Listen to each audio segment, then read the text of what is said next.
Hello everyone and welcome to my channel, and today I will be reading a Katsky Listener by me, so let's get into it. The wind howled around you, carrying the distant sounds of explosions and shouting. You stood at the edge of the rooftop, watching the chaos below, your heart heavy with fear. You'd made up your mind. If there was a way to end this fight, to protect Katsky, it would take it, no matter the cost. So, you clutched the detonator in your hand, a last-ditch effort to distract the villain who had been targeting Katsky, giving him the chance he needed to escape. You heard this voice in the back of your mind, telling you to stay out of the fight, to stay safe.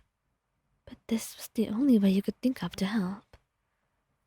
And so, you took a deep breath, ready to press the button, when suddenly, a familiar voice cut through the chaos.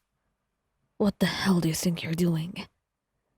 You turned, your heart stopping as you saw Katsky racing towards you, his eyes wild, with a mix of anger and fear. And before you could react, he had snatched the detonator out of your hand, his grip firm and unyielding. "Katsky, you started, but he cut you right off, his face inches from yours, eyes blazing. "You think I'm just gonna let you blow yourself up to save me? Are you an idiot?" He growled, his voice low and furious. You tried to pull away, but he held you firmly, his hands gripping your shoulders. "It's the only way. They're after you, and if I can distract them—" "No. You don't get to decide that. I'm not losing you over some dumb plan you made up in your head." Tears pricked at your eyes, and you looked down, trying to hide the fear and desperation that had driven you to this point.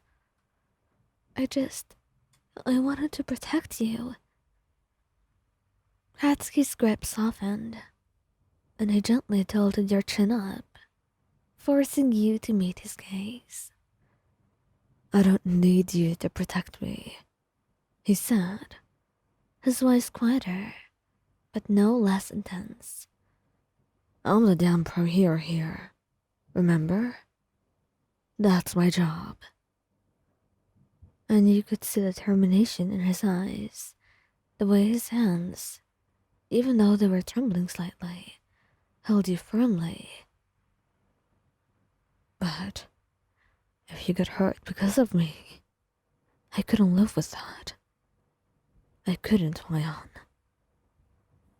His expression was softer, and for a moment, he looked almost vulnerable. "I wouldn't be able to live if I lost you. I need you to get that through your head. Do you think I could just walk away like nothing happened?" You felt your heart begin to ache at his words, and tears began to spill down your cheeks.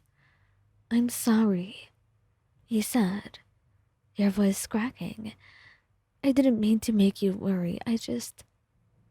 Just shut up. Stop apologizing. Just stay with me. That's all I ask, okay?" he said. There was no malice in his tone, only desperation, a desperation that you were able to understand. And then, he pulled you into a tight embrace, his arms wrapping around you as if he was afraid you might disappear if he let go. And you could feel his heart pounding against your chest, the frantic rhythm matching your own, and for a moment, the world around you seemed to fade away, leaving just the two of you standing there, holding on to each other. "I'm here.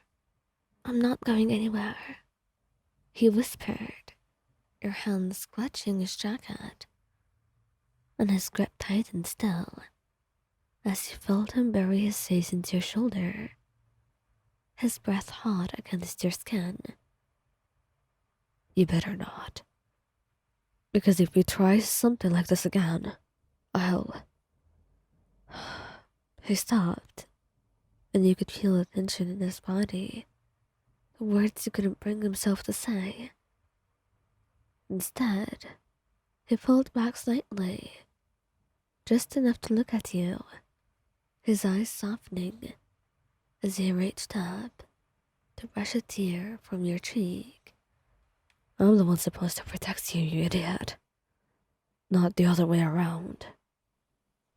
You managed a small smile. I guess we're both idiots then. Katsky snorted, but there was a warmth in his eyes. Yeah, well, you're stuck with me, so you're gonna have to deal with it. And before you could respond, he leaned in, capturing your lips in a fierce, desperate kiss. It was as if he was trying to pour every unspoken word, every fear, and every promise into that one moment.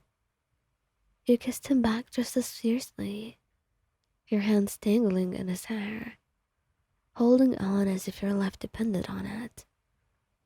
And when he finally pulled away, his forehead rested against yours, and you could see the vulnerability in his eyes, the way he struggled with his emotions. Don't scare me like that again. I can't lose you. Ever. He nodded, your hands still gripping his jacket. I won't. I promise, Katsky. Good. Because I'm not letting you out of my sight.